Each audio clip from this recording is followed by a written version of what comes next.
A lot of people have asked, well, why don't we require businesses to prove that they're losing money? We thought about it. We talked about that extensively. Here's the issue.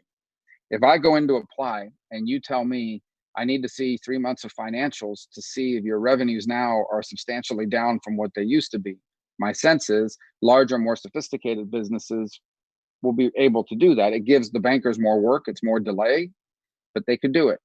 If you are a mom and pop or much smaller business, a micro business, um, I don't know how many of them can produce the financial statements and records that banks would need and how long it would take them to do it. So we kind of struggled with, on the one hand, you don't want to open this thing up to everybody getting it that doesn't need it. But on the other hand, the more paperwork you require, the longer it's going to take. And I assure you that if we had put that paperwork requirement in, it would have uh, disproportionately benefited more sophisticated businesses, and even they would be stuck in longer delays. Even with its limited paperwork, you saw the struggles getting it launched.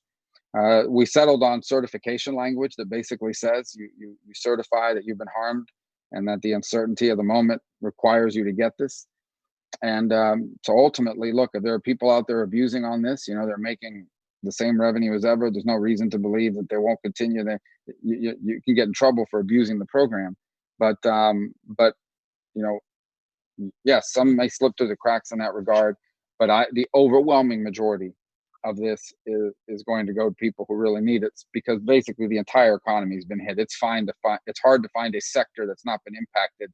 And you take solace in the fact that the money is going to workers. It's about protecting paychecks. And ultimately, no matter who you work for, all these jobs are important because we're trying to get people off the unemployment line.